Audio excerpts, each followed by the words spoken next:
Why does God grant us this type of power? I'm glad you asked. To glorify his name.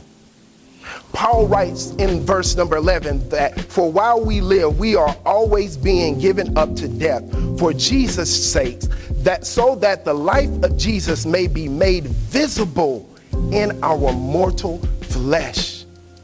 God grants this extraordinary power to witness in his name. What grandmama used to do with Weasel, she would get 2 buckets of water. They would both fill the water in the bucket. And Weasel would walk with his grandmother and notice that the water in his bucket would not make it to the end of the path. So Weasel was upset. Why you want to continue giving me this broken bucket when I know that the water that is inside the bucket won't make it to the end? Mama looks at him and said, is that all you see?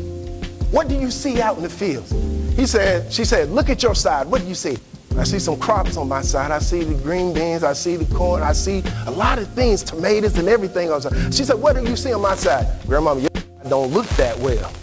Little do you know that the bucket that you have with all the cracks and holes in it, when you were walking, the water was coming and spreading. Meaning this, if you're still thinking I'm talking about farming, let me bring it back to us. We are here that we have something special in us, a power that has been given by God to us, that we be better witnesses, meaning that we just have to walk. Even with the cracks that we have in our lives, even with the imperfections that we have in our life, God can still use that imperfection to water this earth so that the ones who are not a believer can get the plentiful worship of God and glorify his name in the act.